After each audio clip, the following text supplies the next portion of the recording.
What do I treasure most in my life today? A very dear friend of mine in Ireland, an actor whose work turns up from time to time on, all those streaming services and on our television, had a wonderful, wonderful, wonderful definition. He talked about life in all its richness and variety.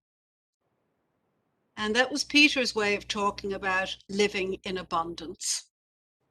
And that's what I treasure most in my life today, that sense of living in abundance, in that richness and variety that he talks about. I see addiction as a disease of scarcity. Never enough of anything, anything, never enough material stuff, never enough love stuff, never enough anything. Pour me another drink. A life, addiction is a life in denial of life in all its richness and variety. Scarcity model recognizes the value of nothing, big or small, nothing. And I think that that's what's so terrifying about addiction. For those of us active in addiction at some point in our lives, those of us witnessing active addiction at whatever point in our lives. What's so, I think, scarifying about addiction is that denial of value, including denial of the value of life itself. And I think that it's because of that scarcity model and that denial of life itself that when we're active, addicts are so difficult to reach. We have to have a vision. We have to have a vision of a life in abundance where we not only trust that we have everything that we need, but we can delight, as I do today truly, we can delight in the very condition of being alive and conscious.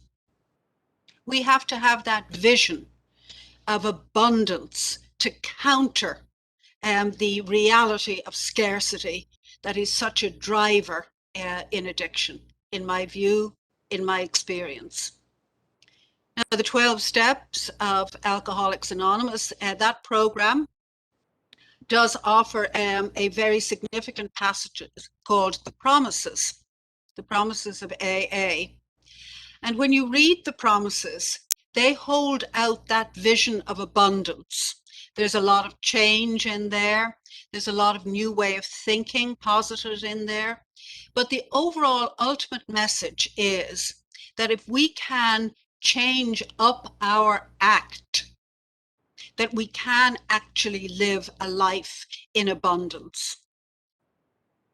Now, a lot of people mistake the idea of abundance for material wealth.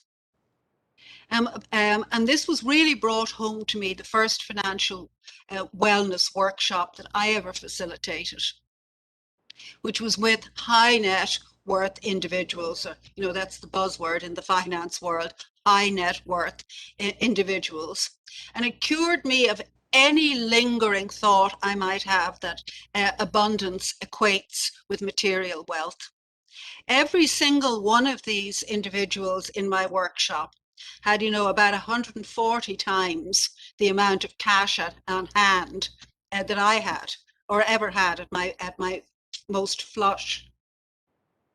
And every single one of those people lived in fear, a fear of never having enough, not just enough money in the bank, but enough of anything. And they recognized when we started talking with and grappling with and working with the idea of the difference between abundance and material wealth. They really started grappling with the fact that wealthy though they were, they lived life in the scarcity model. And it was, I think, one of those eye-opening light bulb moments for all of us in the workshop, that abundance is an attitude of gratitude. It's not actually about the inventory of stuff. And I was put in touch with this very early on, again, reminding me of Peter's wonderful maxim, life in all its infinite richness and variety.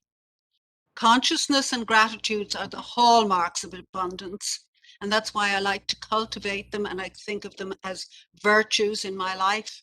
I see the gratitude list as the key to an abundance attitude, and all of which adds up to the freedom that we talk about having in recovery.